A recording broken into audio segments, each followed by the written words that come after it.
And it reminds me of the experience I had when I was first buying homes, and I just became so resentful and angry about being worked by real estate brokers, where I felt so manipulated, and I realized, wait a second, they work with each other all day to just get a deal closed. It doesn't matter if I buy this home for $1 million. It doesn't matter to them. $1 million, $1.2 million, $900K, it doesn't matter. It matters to me, but it doesn't matter to them because 6% of 900 or 6% of 1.2 is basically the same thing. They just want that fee. And that's what they're doing here, isn't it? It's so funny you use that analogy because my partner in crime on all this has been Rich Barton. Right. Rich, from Zillow, who's going to come on the podcast. You got to put a word in with Rich. I've been asking him. He sends me to his PR people. The PR people give me 4 other executives, and I'm like, no, I want the Rich Barton. He is one of the world's great founders, one of the great product thinkers, one of the great marketers. When we started talking about this 18 months ago, in the case of online travel, which is where Rich and I, and frankly, Dara all met, back in 1999, 2000. Dara from Uber. Dara, who's now running Uber, who at the time was the head of M&A for Barry Diller. And he bought Rich's company and my company. That's how we all met in 2001. Okay.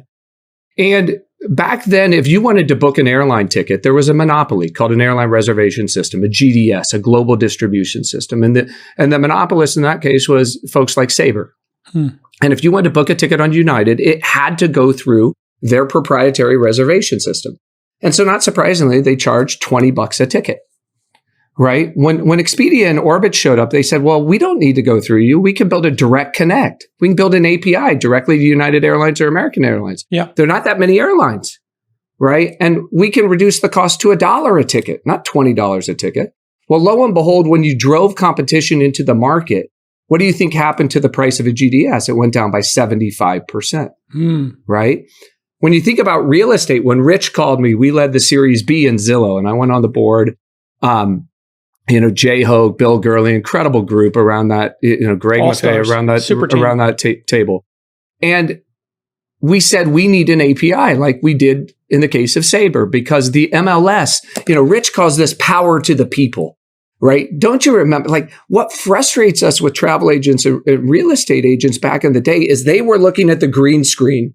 And we just wanted to see what they were looking at. Yeah, just show it to us. And they wanted to control the data, Bloomberg terminals, whatever. And so the idea in the case of Zillow was like, the unfortunate thing is there was no API. It wasn't because it was fragmented, right? And so it took them, the stroke of brilliance by Lloyd and Rich was the Zestimate. We can crowdsource an API. Oh, the Zestimate was very controversial. Explain to me the moment when the Zestimate was suggested in the board and the controversy, because somebody brings that up and says, I'm going to put a price on this home and we're going to make an estimate. And that is going to tweak the homeowner. And if we're too high, too low, whatever, it's going to cause chaos. That was a bold move, was it not? Well, it was a stroke of genius that predated me, actually. I talked to Lloyd and Rich early on. What are you going to do after Expedia? And, they had a very simple thing. Like we discovered power to the people, turning the green screen around. So let's go find another $1 trillion industry where we can turn the screen around. But the idea, originally was like, well, buy and sell homes. Like, how do we create the Expedia effectively for real estate? The problem was the realtors had the information. And so they had to discover how to get the information. I think it was Lloyd, actually. Remember back in the day, Jason, like mashups with Google Maps were all the rage? Yes. Okay. Yes. Wow. And so I think it was Lloyd who had this idea. What if we mashed up mortgage pricing data with a Google map? And we put a price on the roof of every home in America. That would get everybody's attention. Shoot. Right. But, the analogy and the reason we bring it up is because they now, 15 years later, and Open Doors doing the same, and Eric and Chamath are, doing a great effort there.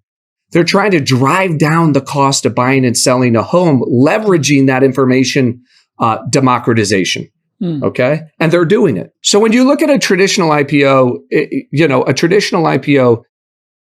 there's an upfront cash cost to all the companies. And as Bill would argue, there's a big indirect cost in the form of structural underpricing. So I'm just a big believer in choice. I'm a big believer in competition.